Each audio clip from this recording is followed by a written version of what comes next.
இரா சரவணன் தமிழ்ல கத்துக்குட்டி, உடன்பிறப்பே ஆகிய படங்களை இயக்கியவர். இவர் தற்போது சசிகுமார் நடிச்சிருக்கிற நந்தன் திரைப்படத்தை தயாரித்து இயக்கியிருக்காரு. இந்த படத்துல ஸ்ருதி, பாலாஜி சக்திவேல் உள்ளிட்டோர் நடிச்சிருக்காங்க. ஜிப்ரான் இசையமைச்சிருக்காரு.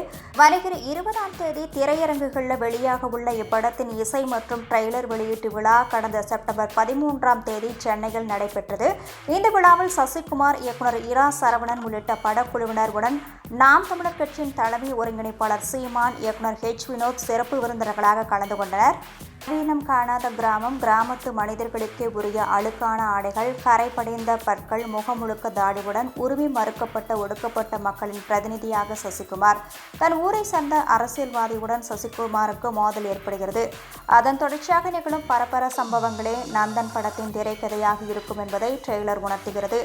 எளிய மனிதர்களையும் அவர்களின் வாழ்வியலையும் அவர்கள் மீது செலுத்தப்படும் அத்துமீறும் அதிகாரம் குறித்தும் படம் பேசும் என்பதை காட்சிகள் உணர்த்துகின்றன. போட்டியே இல்லைங்கிறது பெருமை இல்லைங்க, போட்டி போடுற ஜனநாயகம் தான் பெருமை. ஆடுறதுக்கு தான் அதிகாரம் தேவைன்னு நினச்சி ஒதுங்கி இருந்தேன், இங்கே வாழ்கிறதுக்கே அதிகாரம் தேவை போன்ற வசனங்கள் திரைப்படம் முழுக்க அரசியல் பேசுவதற்கான வாய்ப்பு இருப்பதற்கான முன்னோட்டமாக இருக்கிறது. பெண்களின் உரிமை, அவர்களின் முக்கியத்துவம் அழுத்தமாக உருவாக்கப்பட்டுள்ளதை ட்ரெய்லர் உணர்த்துகிறது.